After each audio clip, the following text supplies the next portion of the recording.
Hi, bet you thought I wasn't coming back. But here I am, after several weeks of dealing with life in general.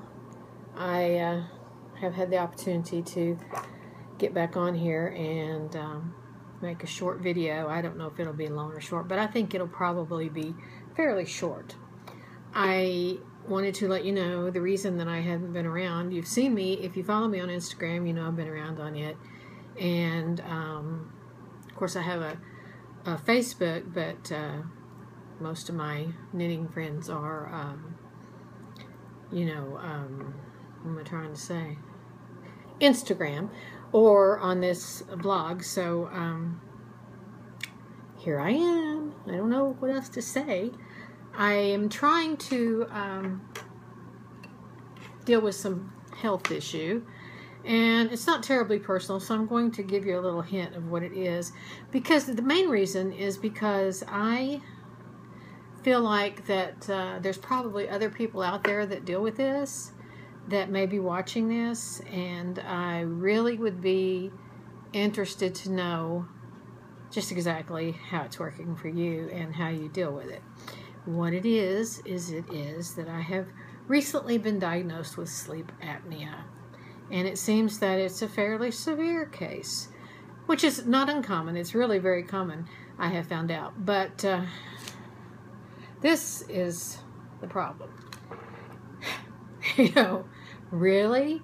How many women want to sleep with this on? Particularly once you hang the tube on it. And I've heard it referred to as like sleeping with an octopus on your face, and I tend to agree with that. Although this is a minimal one. This one is strictly goes over your nose, not over your mouth and everything, and it doesn't come, it goes around here and then down here. And so it's one of the least obtrusive that I could come up with after going through several. But I've been dealing with this for several weeks now, trying to get settled in on which exactly one I wanted to use. You have all kinds of choices of this mask thing and how it was going to work, and really been distracted. So this is where I've been dealing with this for the most part. Otherwise, as I guess we've all noticed, it is spring in Texas. I hate that. I do. I noticed, and it was just last night, the Midwest, I guess is what they call it, definitely had a hard night. Illinois, in particular, wasn't doing too well. I know there were a few people that watched this that were in harm's way, or almost were, and I'm so glad that, for all I know, everybody is doing okay and got through it. It came through here, but actually we have a cap that comes in from Mexico. The winds come in from the south and kind of brings that Pacific and Gulf air up, and on clear days it comes up and forms a cap, and they call it the Mexican plume, I believe it is. So we had protection. It protects you because it won't let storms. I mean, here it is, and the storm's coming along, and it goes, nope, can't do it. And so the storm starts falling apart, or else goes a different direction. Well, a lot of times we are protected by the cap. When we're not, it's a disaster. I mean, it's just freaky. I have lived here, gosh, all my life, and I am so done with Texas Springs. You just could not believe it. But I have been surprised to find out that the Midwest had such an issue. I thought it was mostly a Texas, Oklahoma, Kansas, Louisiana thing. And so I'm thinking that if I ever leave Texas, I'm obviously not going that way or that way. I'm just going to be staying here. A little while ago, not staying here, but, going maybe New Mexico. They don't have very many tornadoes. And, gosh, it would be nice not to live my whole life being afraid of spring. I'd like to be able to enjoy it some. Just a minute ago, I went out and we don't have basements here, okay? And that's one of the problems. Besides the fact that you can lose all your stuff, there's really no good place to be. You know, our best place to be is, they say, go in the bathroom, get in the bathtub. Well, that's scary.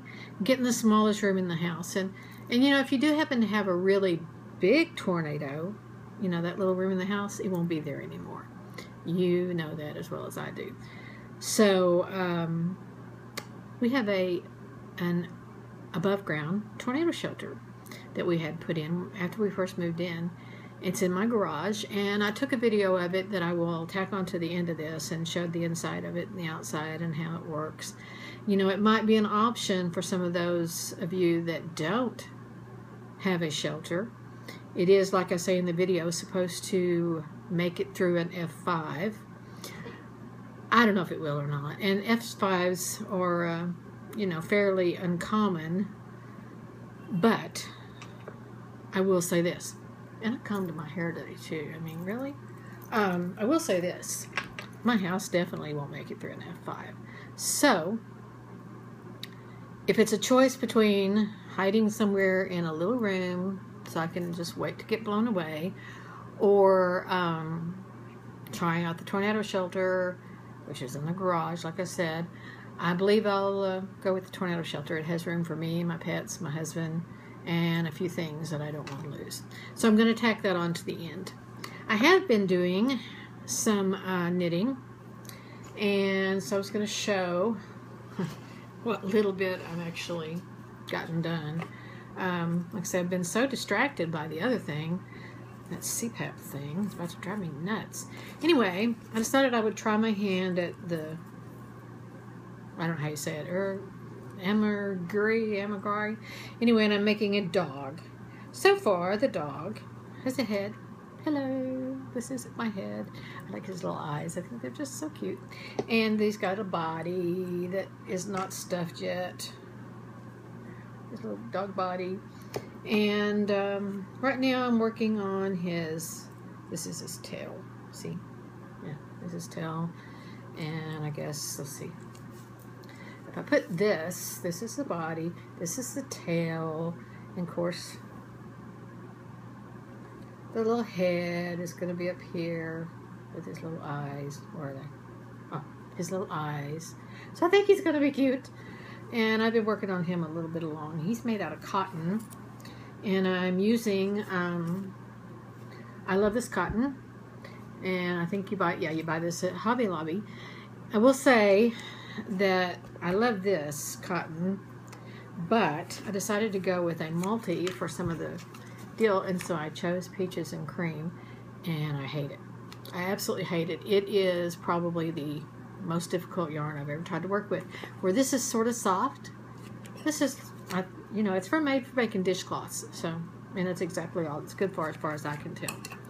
So that's my little dog, work in progress. And let's see what else. Okay. Oh yeah. I don't know if you've seen this before or not. I think you have. This is a bag I got from Kathy. Napoleon. Kathy's Dolls and Crafts. And I've got one sock finished. I think I've put it on Instagram. I don't know, you know, who's seen it. And I've got the other one to go. So then, since with that, I had, what do they call it, second sock syndrome, I decided to make Twitter time. Well, there's another little bag. I bought this bag at Salmon. It's a cool little bag. Works good for a project bag. I had second sock syndrome, so I decided to make them both at the same time. Well, I started out with Magic Loop, 2 at a time. You know, I was getting a lot of ladders, and I know what you're supposed to do for that, but it wasn't working. So I took them off of the Magic Loop and put them on, you know, the small deals. Now my dilemma is, I have 2. I like this better because this way I don't have a chance to get the second sock syndrome. And so I have 2, and they're, I know a lot of people don't like them to match, but I do. And so here they are, and they match. But they're both ready for the heel. Now, here's my dilemma. I want to do a Fish Lips Kiss heel, which I've done one before, but I can't tell if I have to take them off of this to do it. If anybody knows for sure, will you let me know? Because I can't see how I could work just half of this back and forth. Maybe I could, but I don't know. I may need to put them on, 2 double points. And so if anybody knows the answer to that, I am ready to do the heel on these, and so it would be greatly appreciated if you guys could let me know about that. And I was just gonna, so I think I used to loom knit quite a bit. This is a loom knit hat, see? And I think I'm gonna make some more of these, even if they are loom knit. I think I love the pattern. I don't know if I've showed this before or not, but I really do like this. And it was really simple. Just took me a couple days. And see, it's all sparkly. See, you can see the sparkles? Yeah, I like that. Okay, and let's see. Well, that's all for that. I've been showing a picture, and I don't think I brought it, of a Mobius cowl that I'm going to try to make. And I had to order the yarn from Denmark because, I wanted to use the very same yarn. So I got it in. And here it is. It's a little bit glary, but the color's showing up pretty good. And this is Ficilona, F-I-C-L-O-N, no, F-I-C-L, start over, F-I-C-F-I-L-C-O, Ficilona, Peruvian Highland, where's my glasses? Hello, glasses. I had them when I started. Okay. Oh, there they are. Peruvian Highland wool. And then it has this other wool that is, I'll just open it and show you. I haven't opened it yet. This other wool, here's the purple and green. Actually, there's just a little bit of the green on here. Here's another one that goes. These colors are showing up really well. And this. So, got these 4. And then they are mixed. What you knit with this other yarn is Indicita. Yeah. 100% alpaca fleece. And there's the color on it. It's showing up barely. So, you put the 2 together, all the ones. And it's a really pretty Mobius. I will stick a picture of it right here.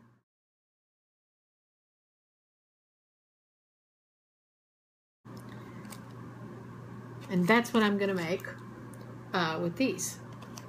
So, that's really all I've got so far as works in progress go. I have one more thing. I forgot. Where is it? Did I throw it on the floor? Let me see. I've been trying to learn to use a knitting machine. Now this is the just beginner, cheap, ultimate sweater machine. But here's my first trial with it. I think it's pretty good. I had a little bit of a learning curve, and I'm still planning to learn try some other stitches. It says it'll do intarsia or lace or what else? Cables. It'll do all kinds of things, but of course, there's a little bit, there's a huge learning curve, to be perfectly honest. And seeing as how this is a beginner machine, I have a feeling it would be easier on one of the more expensive, bigger machines, but, there are things that are going to be so big that I just don't think I would be willing to tackle them by hand. So that's what I intend to do with this, is scarves. I mean, not scarves. Shoot. Hello. Sweaters. And things that are just so big it would take forever to do. This actually would have been a good way to do my temperature scarf. Now this is a really loose weave, but there's other stitches you can use. In fact, I've even given thought to going back and restarting the temperature scarf and doing it on the knitting machine because it's just so fast. This, for those of you that have never used a knitting machine, this is about, I don't know, 2 or 3 minutes worth of knitting. Now, like I said, yes, it is thin, but that's a, function of the stitch plate that's in it right now, and the yarn weight, and it really does make a real pretty stitch. So that's what I'm working on too. This is finished. This is a cowl. Well, it's finished to an extent. I decided after I'd started it to bead it. So see the beads? And then after I beaded the middle, I thought, well, the edges here and here could use beads. So I'm going to go ahead and add some more beads to it. This is actually a pattern that Ming Mao was doing, and she did a little better job. This has got quite a few mistakes. But what I'm going to do is I'm going to crochet an edge on it on both ends with beads. And right now, basically, I'm waiting for the beads to come in because they're amethyst, and apparently they're very popular. I want to see what this looks like on. I like it. See? So it's done, all except for the little, trim pieces, and I think it's nice. I think I'm going to like it. It's made out of cotton, so it's kind of a year-round type thing too. So this is good. And I don't know, I guess that's really all I've got. The weather here, it's spring. What else is there to say? It's spring in Texas, so it's scary. And last night we escaped the storms, but that doesn't mean that we're going to always. In fact, we usually get our share of really bad ones. And so far we've been lucky, so that's to me a bad omen, because how long can your luck hold out? So we'll be trying to stay safe and breathe. Really, if any of you use these or know anybody that does, has any advice, anything. I did last night, one more thing. I did try, with this thing, some aromatherapy. You put it behind the machine that this is hooked up to and the air intake. And the one I used last night was called Clear. And it has like 5 different essential oils in it. And, oh, it was really nice. It was like just a tiny hint of peppermint and lavender coming through. And funniest thing, I went to bed last night and my ear and my throat was kind of bothering me. And I told my husband, I said, I think I might be getting sick, so, stay away. And then after using the aromatherapy this morning, I wake up and that's totally gone. So, I'm sold. I have another one that's called Calm, and I'm going to try it tonight. So, Calm is always good. And I guess that's all. I have to finish my socks. Like I said, if anybody knows if I have to put those on double points to do it, and do I need to use 4 or 2? Can I just put the front and back, the stitches from the front and stitches from the back, and then transfer it back to the circular when I get through? Or do I have to go into the whole 4 needle thing? I'd be happy to hear about that. And I thank you for watching. And I'm sorry it took me so long to get back and get another one done, but like I said, I just I don't handle many things at one time very well, so I kind of had to work through that before I could I felt like getting in here and doing this. I've been watching a few new podcasts, blogs. I've actually been listening to some podcasts at night. I tend to go to sleep with an earbud in. Have a mind that goes 90 miles an hour I know, and I keep falling my hair. But I'm going to go get it cut. Not much, but it's looking really scraggly. So I've got to make an appointment for that. But anyway, where was I? Oh yeah, the earbud.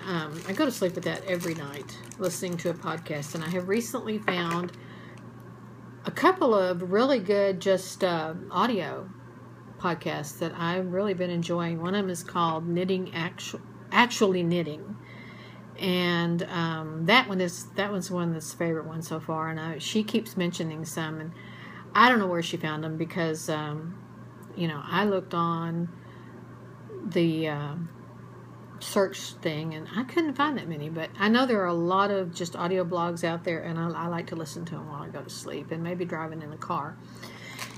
And I've started watching another one that is real interesting. Of course I've been watching the Bakery Bears, and I don't know how she gets so much done at one time. I mean, this girl must really, Kay, you must be knitting 24/7, or else you are the world's fastest knitter, I have to say. And I don't even think I'm that slow. I was watching myself the other day, and really, my knitting kind of moves right along. And I don't know how you do it. I just don't know. But anyway, the new one also that I've been watching is a guy and honestly, I'm sorry, I can't remember his name. I know he's the sock magician. No, the sock magician. I believe that's what it is. And his podcasts are fairly long. They're about an hour and a half. But they're really, really interesting. And so you might try that if you haven't. And I will try to get back soon, sooner than 3 or 4 weeks. And I'm not going away. Not anytime soon anyway. So if I don't have anything up for 2, 3, 4 weeks, it's because there's nothing interesting to say or nothing interesting to show you. And I can get on and just ramble like I'm beginning to do now, so it's about time to go.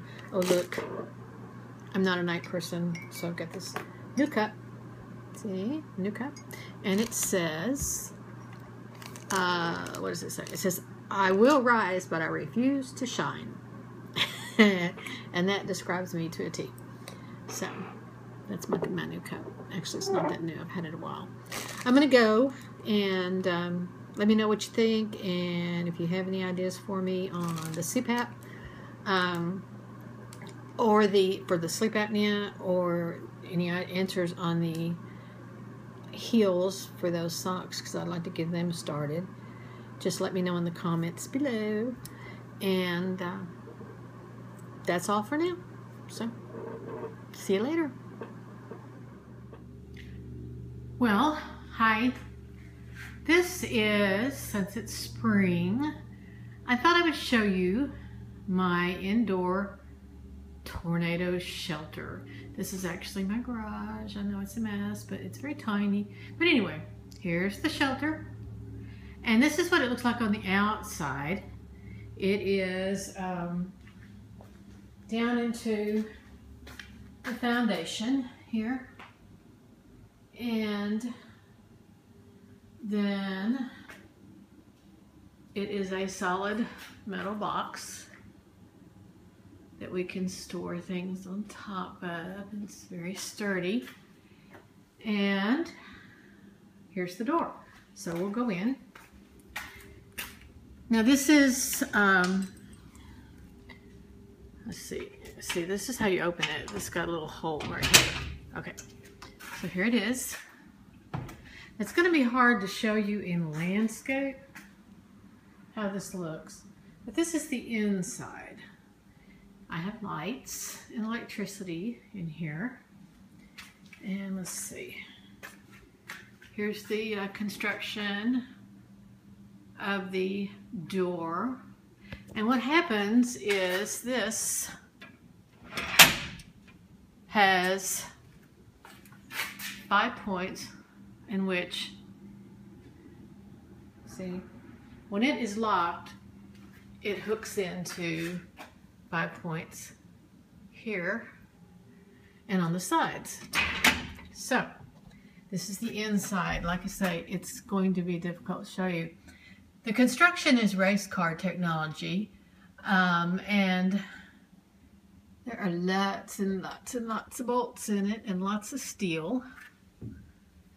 each panel is put together with giant bolts and metal that encloses, I don't know if you can see it, but it encloses the whole thing. And this is this way all the way around. Has some clothes hanging here, so won't be without any clothes. There's the ceiling. And it goes all the way around. Here's outside again. All the way around. Now on the bottom, it is hard to tell, but it is, these bolts right here are into my foundation 3 inches. And there is one of these every 6 inches all the way around. I put some things in here that, you know, I don't want to lose. Like, this is my kitty box. This is where the kitty waits. A few clothes. It gets hot in here. This is Texas, and there's no air conditioning in here, so I have fans. Maps of the counties and the towns around, so when I listen to my TV, which I can watch on my Sling box, from in here, I will know where they're talking about. And this is my supplies and things that I specifically don't want to lose. And down here, and I don't know if you can see it very well, but this is where my Simon goes and where he waits. So I thought that with the weather being, there's the electrical system, and then it has an emergency cell phone right here that stays charged up all the time, that will always call 911. There's tools in here in case I needed to get out and couldn't. Or I could just bang on it till somebody came and let me out. But it also has, like I said, it has electricity, but then it also has backup lights, and I'm not sure where this one turns on it, you know, that work on batteries, so that there's one here too, you know, if the power does go out. Here's another one. Then, you know, I've still got some light, and I do have internet access in here. So like I said, I can use my my iPad, my iPhones, and of course that's just a pillow. This being metal, you have to have earphones to put on, so that if you know, because it's metal, if things are hitting it and running into it, then you know, be hard on your ears. So I thought you might find that a little bit interesting. This is what a lot of people are doing now in Texas, because we don't have basements. And so, even though it is supposed to withstand an F5, however, I don't know if it will, but I have to say, I know for sure my house won't. So it's the next best option.